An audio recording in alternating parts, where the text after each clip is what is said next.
Okay, here we have a couple of old airsoft pieces. This is the stock off an AK-47.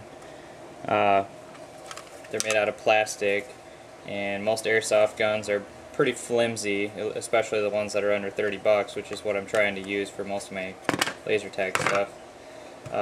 So I retired this one because it was so cheap and broke all the time. So what I've done is I'm doing some testing to see what happens if you reinforce it with fiberglass. Here's fiberglass resin. This is epoxy based fiberglass, and I'm using fiberglass sheeting. So this is fiberglass cloth. I think this is a 6-ounce cloth, and I've let it cure overnight, and it's pretty tough. So what I'm going to do is try to demonstrate some of the breaking values of this stuff. So get my gloves on, I got safety goggles. I'm going to break it. So first I'll show you how flimsy this stuff is. It's very bendy. See how bendy that is? This is flexing. We don't want it to flex that much. This is with reinforced fiberglass, same strength. Still flexes, not nearly as much, and it requires a lot more force to get it to flex like that.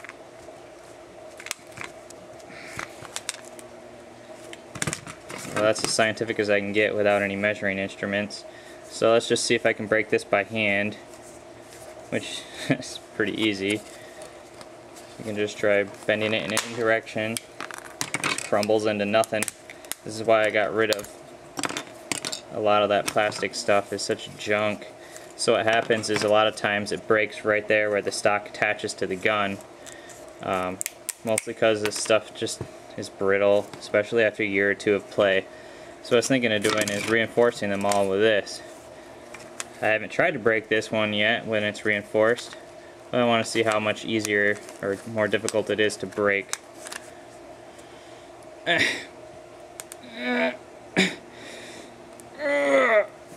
Yeah, that's pretty hard. I can break it, but it takes some incredible force to get that thing to break. I mean, I really have to try. And this one's already got a hole in the middle, so it should be pretty easy to break, but and even after it started to break, that fiberglass held it in place, so it's just a tiny little crack there, and on the back of it I can't even see anything. So if somebody broke it, I could probably just use a little bit of ABS glue on the cover. It doesn't really affect it too badly. Maybe put a patch on there. Let's see if I can break the whole thing. This does require quite a bit of strength, and I work out pretty regularly. So what you get is you get a lot of resistance there. So if you're really dedicated, you can break these. The best thing would be to make the things out of fiberglass completely, but that's proving to be a tremendous amount of labor. So let's see how easily this stuff comes off. Once this is fiberglassed on here with epoxy, you can't really move it. I'm just trying to see if it'll unbond from the plastic over time. Of course, I can't demonstrate time. I just want to make sure it's not going to just peel off real easy. It takes a lot to get this stuff off.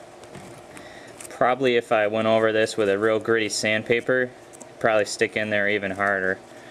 So what I'll probably do in the actual builds is just sand these down real tough. So there's a lot of little grooves and pockets and pores for this stuff to grab into. We can test impact resistance and see if the camera gets damaged. I'm sure you'd love that. So let's just simple impact test with a hammer until I can fracture it. Let's hold on to the camera here. Well, that wasn't hard, it just basically exploded. It's kind of what I expected. Okay, here's basically the same piece with fiberglass. About the same strength. You can still break it, but when it does, it doesn't fracture into a bunch of little pieces. It just makes it more durable, and for the money, that's what I'm looking for. There you go. I guess when you impact it hard, you can get it off. Try again.